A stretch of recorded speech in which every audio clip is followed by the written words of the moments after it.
Hola, ¿qué tal amigos? ¿Cómo están todos? Estamos aquí, Daniela, Blanca y yo, que los dos trabajamos en la fundación. Blanca es nuestra psiquiatra, una de nuestros psiquiatras estrellas.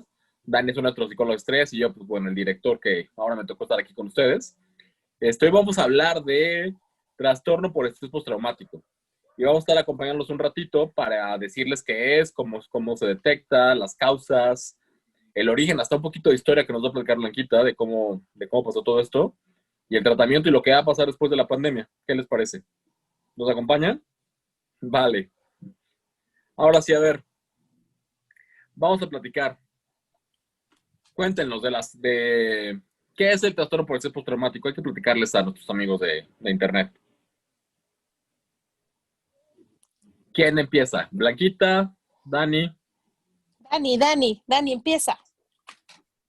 Bueno, pues el trastorno de estrés postraumático, una de sus principales, primero hay que entender que es una situación anormal, ¿no? Es cuando pasamos por un incidente crítico que nos impide a resolver una situación, ¿no? Nuestros mecanismos de defensa ahí ya no no actúan de manera normal, entonces, pues ahí nuestras emociones ya no se controlan, ya no están fluyendo de manera adecuada. Esto lo podemos vivir cuando hay un asalto, una situación anormal, tal cual, ¿no? Ahorita lo estamos viviendo, pues, en esta situación de pandemia, ¿no? Es bien importante aclarar que todos hemos vivido una situación de miedo. El miedo es una emoción primaria que todos sentimos y que su función principal tal cual es la precaución, la prevención, que nos sintamos seguros.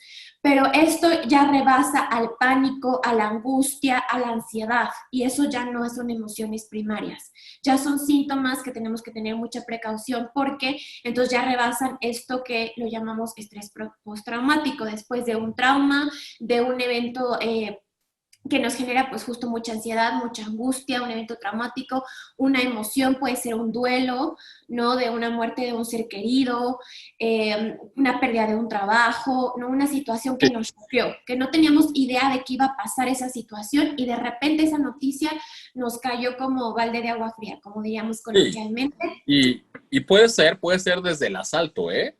O sea, por Claro. ejemplo, los pacientes que han estado trabajando con nosotros, muchos, de repente los asaltaron en una calle y de repente ni siquiera quieren pasar por esa calle. Y es una cosa que no se esperaban, ellos iban súper bien, le sacaron una pistola, y de repente no pueden dormir porque otra vez recuerdan y recuerdan el acontecimiento y recuerdan. Entonces, cuando pasan por esa calle les entra como el terror así y no saben qué está pasando. Y Ujú. eso justamente es postraumático. Como decía Dani, la pérdida de alguien, o sea, tiene que ser un suceso que tú estabas como súper tranquilo y no te lo esperabas. Ajá, no esperabas que fuera de esa manera. Exactamente, como bien dice nuestro director, y los síntomas son Y justo nada, estos sueños. para los cuates. Bueno, David, yo bien le digo Dave, son sueños, ¿no? Vamos soñando esto constantemente y nos van impidiendo hacer nuestras actividades diarias, ¿no? Porque ya se vuelven pesadillas, no ¿No? podemos pasar por esos lugares como bien mencionas, son recuerdos vívidos de ese evento Pero que yo nos... creo que aquí como que vale la pena hacer muchísimo hincapié en que justo todos nos exponemos a eventos de este tipo y no siempre nos va a llevar a un trastorno por estrés postraumático, ¿Ah? ¿no? En condiciones normales nosotros deberíamos de ser capaces de enfrentar al evento. De manera inicial vamos a tener una necesidad de escapar o de huir de la situación que nos está sucediendo, sea lo que sea, y lo más común es que esto nos paralice, ¿no? Nos tome un momentito entender un poco qué es lo que está sucediendo. De manera normal, emocionalmente vamos a tratar de adaptarnos a lo que está sucediendo y de esto hablo en cualquier tipo de circunstancia. Y este proceso de adaptación nos va a permitir elaborar un aprendizaje a partir del evento. Y entonces, bueno, ya esto no debería de generar un trauma, o sea, no hay como una consecuencia posterior. En el momento en donde esta secuencia de eventos no se da de manera natural, es cuando sucede un trastorno por estrés postraumático, ¿no? Y entonces es cuando ya vienen toda la serie de síntomas de las que estábamos hablando, que ya incapacitan a la persona y no le permite recuperarse de aquel evento, porque al final, justo como lo estábamos diciendo, puede ser algo desde un asalto o a lo mejor un accidente, a lo mejor un desastre natural, la situación que estamos viviendo ahorita.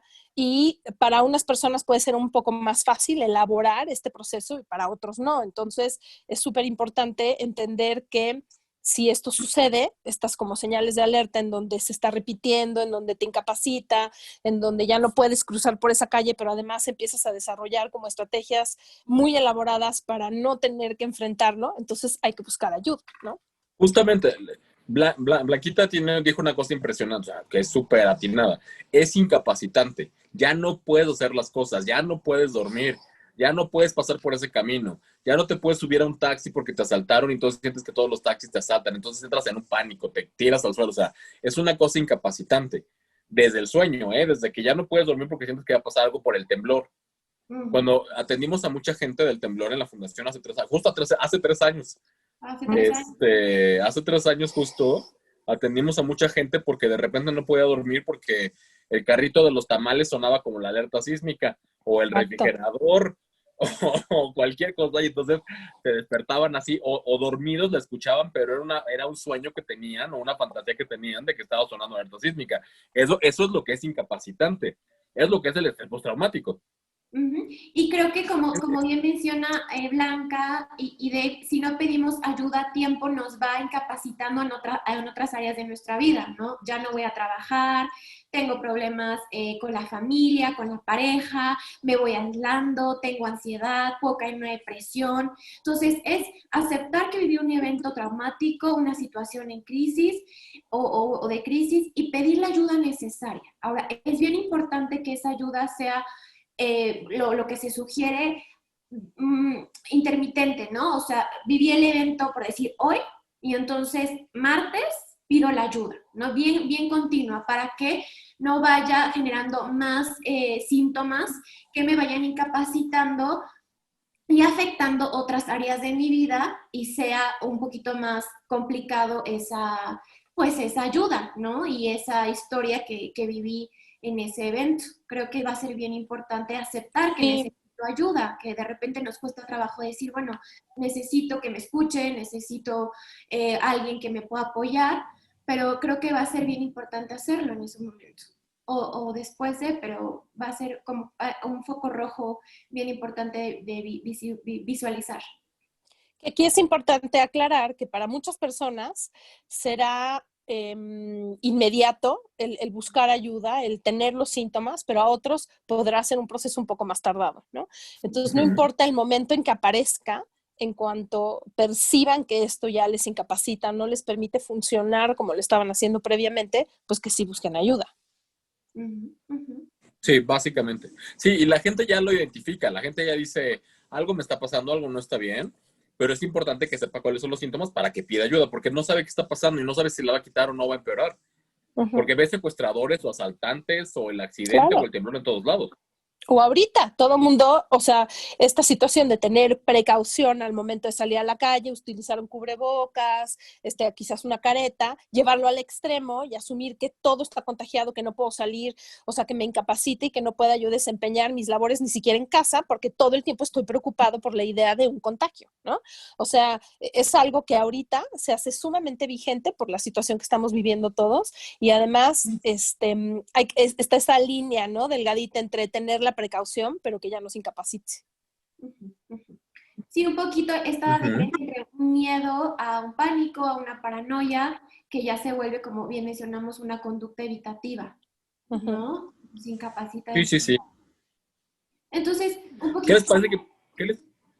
¿Qué les parece que platicamos de las causas para tus amigos que vean por qué se da? Exacto. Ya medio lo platicamos y Blanquita nos va a contar un poquito de la historia de lo que tenemos que agradecer a Vietnam. Es que me parece sumamente interesante. Al final, muchos de los síntomas muchos de los síntomas ya descritos los habían visto en múltiples trastornos, pero no se había determinado como tal que era un trastorno y que merecía ser reconocido como tal incorporado a un sistema diagnóstico hasta después de la guerra de Vietnam. Y esto fue al ver la cantidad de militares que al regresar y querer retomar su vida se veían francamente incapacitados, ¿no? Entonces, al momento de ver lo fuerte que era para ellos, lo difícil que era para ellos y para sus familias, se determinó que este trastorno era lo suficientemente significativo como para permitir ser como un diagnóstico y por lo tanto ser incorporado a nuestro sistema de diagnóstico que utilizamos, que es el manual de diagnóstico, el DSM, ¿no? Y a partir de más o menos los 1970 es cuando ya se incorpora al sistema de diagnóstico y como tal se identifica. Antes de esto tendían mucho a canalizarlo como síntomas depresivos o ansiosos, porque justamente como una de las características puede ser un poco el embotamiento, la incapacidad para reaccionar. Para muchos se confundía con cuestiones depresivas, ¿no? Y aquí sí, el tratamiento tanto psicoterapéutico como farmacológico puede ser muy diferente. Entonces sí es importante hacer esta diferencia y entender el contexto en el cual se generan los síntomas, ¿no? Y qué bueno que se hizo, porque mucha gente en esa época, pues hasta en las películas sale, que era como de, ay, échale ganas, pues, porque no había ningún diagnóstico. Ahora de, no, Claro. tú piensas y vas a salir bien. Mucha gente, por ejemplo, por eso empezó con la marihuana o con las drogas, para bajar esta ansiedad. Exactamente. Porque como no había ningún trastorno, ningún diagnóstico, eso también es otro riesgo. Si no se atiende el trastorno, puede generar alguna adicción. Totalmente, porque es una... Sí, es una manera como de automedicarse, ¿no? Sí. Justo cuando hablaba hace rato de ese momento de parálisis y luego de adaptación, ¿no? Y de elaboración, en este proceso de adaptación muchos ahí utilizan las sustancias, ¿no? Tanto alcohol como, bueno, marihuana, muchas otras sustancias las utilizan porque mitigan los síntomas y entonces les permiten adaptarse, pero pues no es una adaptación real. Sí, y es de los momentos más graves que puede tener uno como para adquirir una adicción. En esta es de las partes donde más uno puede desarrollar una droga, una adicción a cualquier sustancia. Se bajan mucho la ansiedad con la marihuana y de ahí les baja y luego los daños son terribles. Y por eso mucho en los 60 también subió el consumo de marihuana para bajar los síntomas porque no estaba diagnosticado. Y cuando se diagnosticó como empezaba, pues ni quien le hiciera caso. Ay, sí, no, mejor échale ganas, mira, dale un toque y así. Pero por eso es súper importante. Y en las películas también sale, bueno, y no en las películas, hasta los relatos de los de la guerra de Vietnam, claro, que se estaban en noches de, escuchando el disparo. Sí, con sudoración, palpitaciones, reviviendo el momento tal cual, ¿no? Sí, claro. Digo, afortunadamente ahorita podemos hablar de eso y pensemos cuánto se ha avanzado, ¿no? Pero sigue siendo difícil. Al final, no podemos olvidar el estigma que hay para las enfermedades mentales y por lo tanto la dificultad que a veces hay en asumirlo y por lo tanto buscar ayuda. Entonces sigue siendo importante que lo hablemos y lo hablemos y lo hablemos hasta el cansancio. Eso es bien importante, nombrar nuestras emociones, identificarlas y reconocer que estoy viviendo un proceso complicado y que a todo mundo nos puede pasar una situación así y como lo han dicho, sí, no ni malo. Desde un asalto. Yo me acuerdo cuando me asaltaron en el taxi, que me secuestraron y así, express, que yo digo que fue asalto, pero la delegación dice que fue secuestro express. Pero cuando me subieron al taxi, yo me acuerdo perfecto que como 2 semanas estuve subiéndome a un taxi viendo si no se venía otro atrás. Claro. Ajá. Como 2 semanas. O sea, afortunadamente mis mecanismos de defensa actuaron a tiempo y se me fue bajando, pero si yo me quedaba así como de, no manches, o sea, ¿qué tal que me... Y yo venía viendo que no trajera seguro de niños o así, porque te quedas así, o sea... Se genera un estado de hiperalerta. Estamos hiperalerta porque en este proceso como de aprendizaje al evento se confunde un poquito y en esta necesidad de decir, bueno, si me pasó esto, tengo que haber aprendido algo, entonces ahora voy a estar en hiperalerta para poder reaccionar y evitarlo, ¿no? Lo malo es que esa secuencia de eventos se vuelve algo como de un circulito que no para y no para y no para, ¿no? Y no para y no para. Entonces, pues eso no está bien. Una cosa es tener un aprendizaje y otra cosa es perdernos en el evento, ¿no? Exacto. Sí. O sea, justo el aprendizaje, porque después de eso ya de repente me fijo, si me subo a algún coche así me fijo, pero ya no es paralizante como la primera semana y fue bajando porque lo fui normalizando a gusto. Lo malo es si me hubiera quedado así y yo ya no pudiera después, porque va avanzando, ya no tomar un taxi, ya no salir de mi casa. O sea, eso hubiera sido va como limitando. grave. Te va limitando. La Sí, funcionalidad. va avanzando, avanzando, avanzando, es de voltear a ver el taxi, luego sabes que mejor no me subo al taxi, mejor que me lleve mi familia, luego mejor ya no salgo de mi casa, luego mejor ya no tengo contacto con la gente, Ya ¿qué tal no que me... trabajo, ya no soy Ya no funcional. trabajo, sí, Sí, está no veo a mis cañón. amigos, no convivo con mi familia, Exacto. no me expongo a situaciones nuevas por el temor que me implican. Claro, puede ser muy limitante. Y como bien decimos, en esta ciudad estamos expuestos a millones de riesgos. Dejando a un lado la pandemia es, como bien decimos, asaltos, secuestros, Temblores. temblores, o sea, son muchas Ah, cosas sí. que nos ponen... A ver, el estrés yo creo que siempre va a estar presente en nuestras vidas, ¿no? Y hay Sí. que saber canalizarlo. Me siento estresada, hay trabajo, la familia, ahorita en este confinamiento, ¿y cómo puedo canalizar el estrés de una manera que a mí me sirva? Haciendo No, ejercicio, sí. actividades recreativas, pero hasta dónde ese estrés se está volviendo, como bien mencionamos, ya una conducta desadaptativa, ¿no? No Pero si funcional. todos Claro, los que nos ven en internet ahorita tienen que saber que muchos van a tener trastorno por estrés traumático después de la pandemia. Claro. exacto, O sea, tienen exacto, que exacto. que después de la Inclusive, pandemia va a haber. Así sí, es. la proporción o los números han aumentado significativamente. Y aquí les comento un dato. Evidentemente, como en China esta situación empezó mucho tiempo antes, ellos ya han hecho publicaciones sobre el incremento del trastorno por estrés postraumático relacionado a la pandemia, ¿no? Y ha habido un aumento para ellos, en su frecuencia, tenía una prevalencia del 1.2 al 2.6. Actualmente tiene una prevalencia del 32%. Entonces, ese es un aumento Wow. muy significativo. Podemos esperar algo similar y con más razón es tan importante que estemos sensibilizados en estos temas porque ya sea tanto para nosotros como para la gente que nos rodea, podamos identificar señales de alerta y canalizarlos a una ayuda adecuada, ¿no? Sí, Así es. justamente. ¿Y cuáles serían los síntomas que tenemos que tener bien claros de un trastorno de estrés postraumático por si alguien lo ha vivido o esperemos que no suceda, pero tener como bien alerta estos síntomas? Yo diría, como lo mencionó Dave, recuerdos vívidos, Ah, sueños, ansiedad. la reviviscencia, sí, sí es reviviscencia, sí, ¿verdad? La reviviscencia, o sea, No, no. Recuerdos vívidos, tal cual, bueno, ¿no? Eso suena Como muy el que lo raro. revive, Más bien, el que sí, revive es sí, el sí. suceso, los flashbacks, ajá, el flashback, flashbacks, exacto. las pesadillas, ajá, los pensamientos aterradores de que de repente si alguien te asaltó, ahí viene el asaltante, ese también es asaltante, tiene cara de Exacto. mal. ¿Ah? Esa Ajá. parte es importante. ¿Qué otras? A ver. En Conductas teoría, destructivas, sí, lo ¿no? estricto es una triada. Tienen que haber tres cosas, ¿no? Lo primero son los fenómenos invasores, que tienen que ver con estas amenazas que uno ve en cuestiones tanto cotidianas como a lo mejor estímulos sí más significativos, pero que uno los percibe como invasores, ¿no? La segunda es la evitación, que empecemos a evitar cuestiones cotidianas en la medida de el riesgo que nos implican estos riesgos invasores, ¿no? Y la Lo tercera que es les decía hace rato de las calles, de que la gente que asaltan en una calle ya no pasa por ya ahí, no Por quiere o ahí. ya ir, no se ¿no? sube al coche, ya no, ajá, esa parte de evitación es básico, Exacto. sí. Y la última sería la respuesta de hiperalerta. Esto que estábamos comentando que sucede de repente es muy notorio en la noche, o sea, como comentabas ahorita, como escena de película, ¿no? Que en los sueños se revive el evento y entonces al despertar tienen una respuesta física muy significativa, en donde hay muchos síntomas físicos, aparte de la parte como más subjetiva del sueño, hay síntomas físicos, ¿no? Como sudoración, palpitaciones, temblor, falta de, o sea, una dificultad para respirar, ¿no? Entonces, me parece que si tenemos en cuenta como esta triada tal Sí, cual, como que cubre todos los síntomas importantes, ¿no?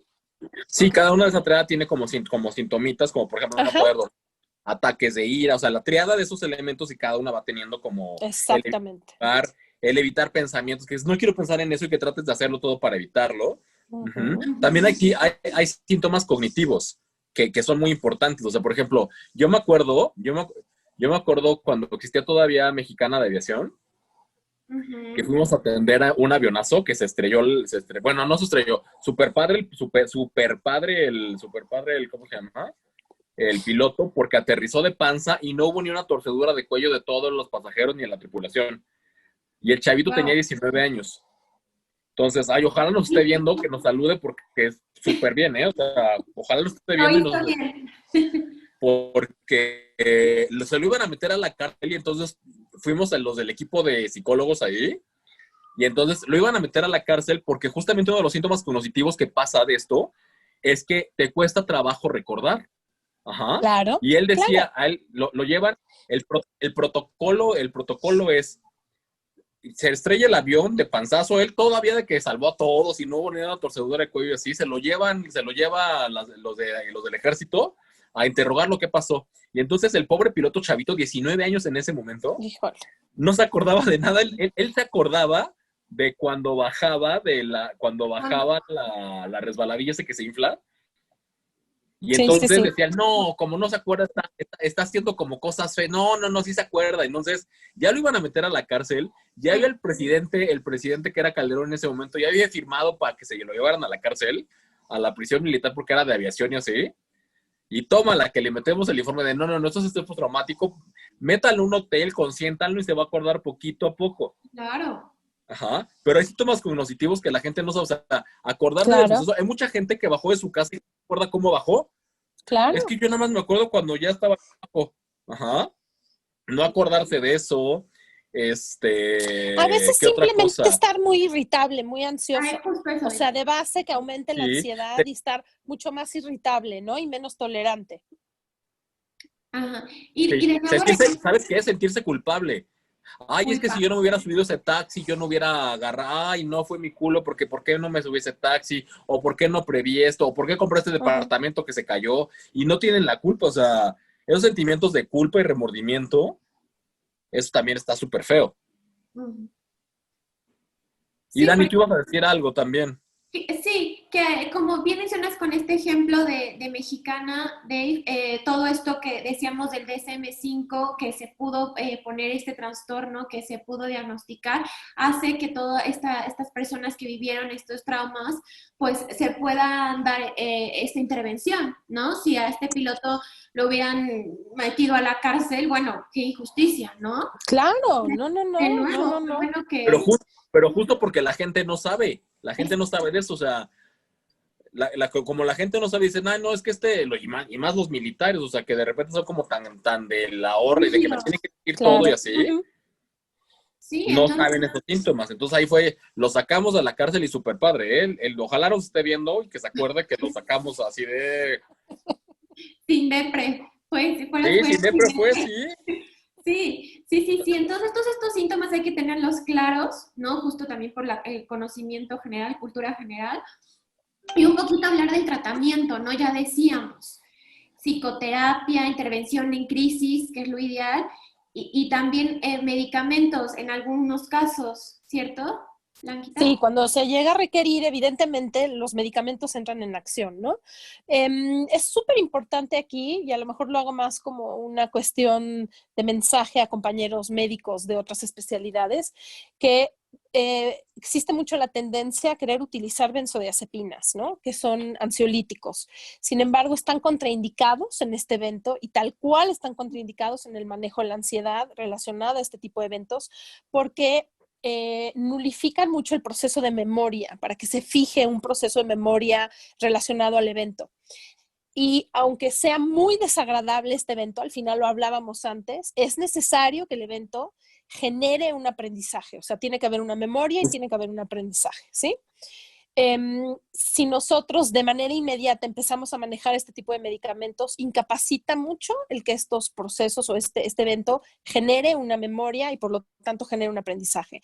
Y esto quiere decir que después, ante estímulos más pequeños o de otro tipo, al que de repente nos tengamos que enfrentar, detonen síntomas sumamente intensos porque no se pudo generar este proceso de aprendizaje. Justo. Entonces yo insistiría por favor a todos nuestros médicos de otras especialidades que a pesar de que es muy tentador utilizar de manera inmediata un ansiolítico benzodiazepínico, que no lo hagan. Existe una variedad de otros medicamentos y creo que de preferencia, la referencia a los especialistas en salud mental, ¿no?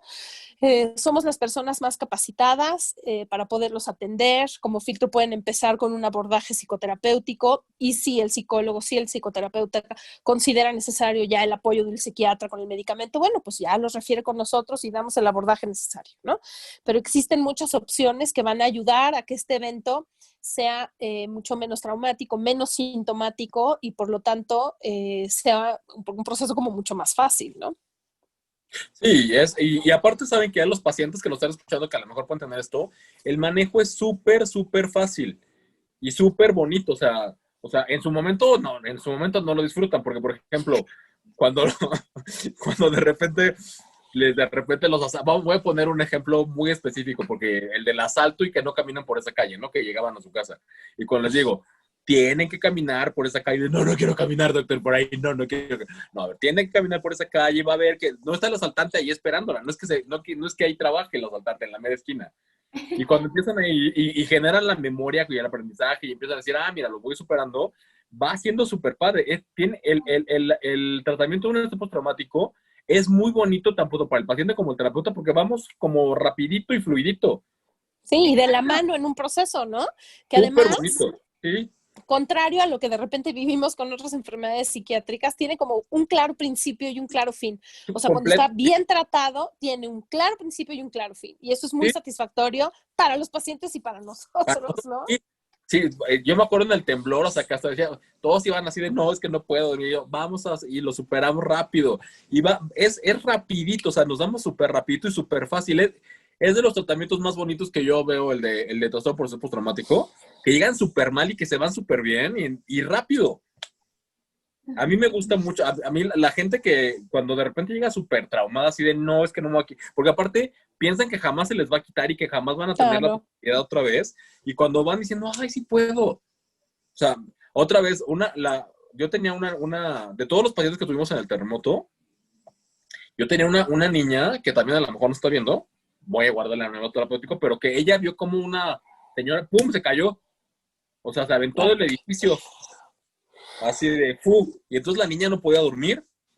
Claro. O sea, yo no me imagino ver cómo que cae la señora así de, no, mal. O sea, y trabajamos súper bonito y súper rápido. Creo Sí, que por es eso, Dani, ve, Dani, dale.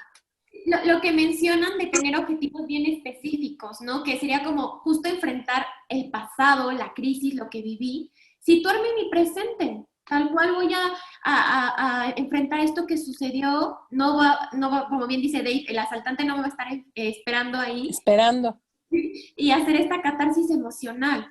Estoy sintiendo ansiedad, estoy enojada, estoy triste, y fluir todas estas emociones para no tener una recaída. Y creo que también va a ser bien importante preparar al paciente y al futuro, ¿no? A lo que también va a suceder en algún momento, que a lo mejor va a volver a suceder un asalto o una situación traumática, porque eso no está en las manos del paciente ni de un terapeuta o un psiquiatra que no suceda. Entonces va a ser también, creo que en el mental, darle esas herramientas al paciente, ¿no?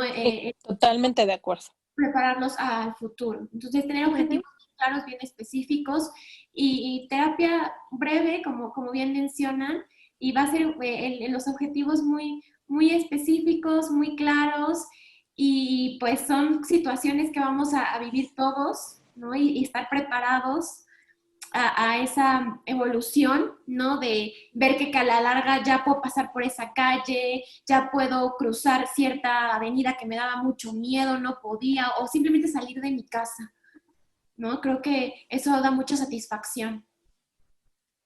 Me puedo subir al avión otra vez, hombre. Me puedo subir a mi casa después del temblor, está bien padre eso. Claro. O puedo salir a la calle con el cubrebocas, ¿no? Claro, sin que sea algo incapacitante, sí. Oigan, y creo que valdría la pena dar ahora ciertos tips, aunque seguramente lo han escuchado relacionado a muchas otras cosas, pero ¿qué manera, especialmente por el momento que estamos atravesando ahorita, de qué manera podemos prevenir, ¿no? O sea, un poco, ¿qué podemos hacer para cuidar nuestra salud mental, ¿no? Y entonces procurar que este evento traumático, porque es un evento traumático, Completamente. no nos incapacite posteriormente, ¿no? Entonces creo que muy importante es administrar nuestros horarios laborales. Parte de lo que ha sucedido ahora trabajando desde casa es que se extienden de repente de manera indefinida los horarios laborales y eso no permite un adecuado descanso. Entonces, muy importante. Yo sé que a veces no se puede, yo sé que a veces se siente imposible, pero tratar de administrar los horarios laborales, ¿no?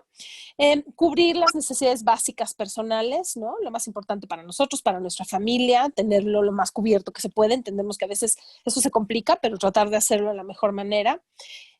Tener tiempo de calidad con nuestra familia, que también se complica porque ahorita de repente estamos todos juntos y lo que queremos es ver otras caras y ver otras personas, pero Claro. hay que saber generar cambios en la dinámica, utilizar otros recursos que no acostumbramos y eso suavice un poco esta interacción tan intensa que estamos teniendo, ¿no?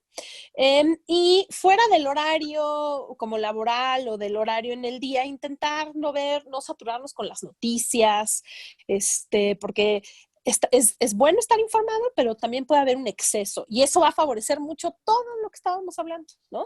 O sea, si uno nada más está piense todo el tiempo que en el contagio, que en el número de camas hospitalarias que están ocupadas y que estamos en semáforo tal y no sé qué, la verdad es que llega un punto en donde es demasiado, ¿no? Entonces, Justo. procuremos darle como un tiempo, un momento, pero no más, o sea, no perdernos en eso, ¿no? No, estoy completamente de acuerdo.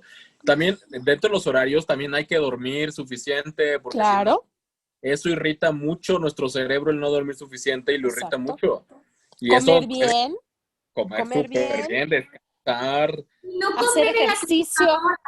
No, o sea, yo estoy Exacto. súper en contra de que están haciendo home office y tienen su hora de comida y están comiendo ahí, haciendo ahí el trabajo, ¿no? Como bien dice Sí, no. Blanquita, respetar eso.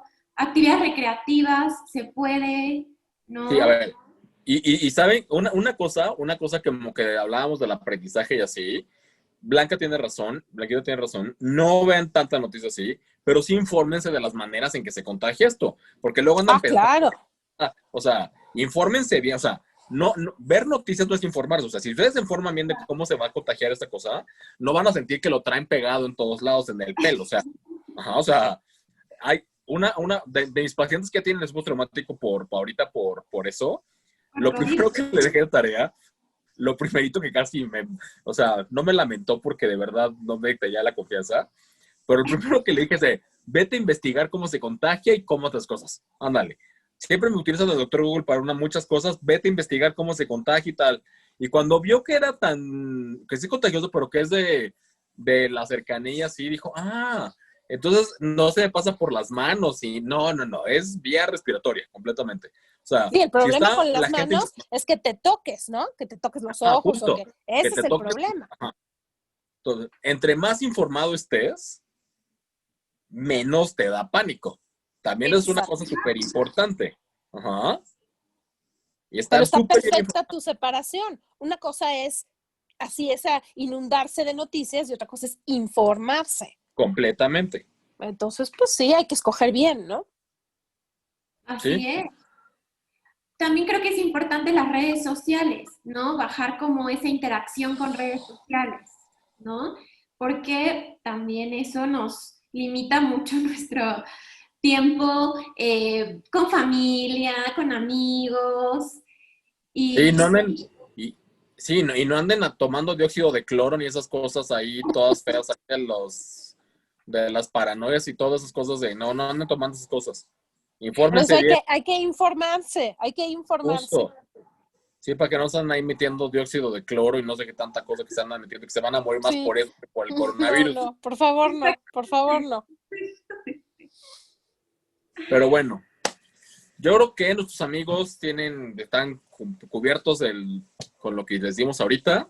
Vamos a despedirnos hoy aquí, pero vamos a hacer una muy pronto y espero que ahora sí sea en vivo, porque me sabe más cuando salen las preguntitas y así. Pero ahorita les dejamos esto grabadito. Pero nos pueden mandar sus preguntas, nos pueden mandar que nos manden todas las preguntas, todo lo que quieran, todo eso. Aquí estamos al pendiente. ¿Sale? Pues muchas gracias. Gracias.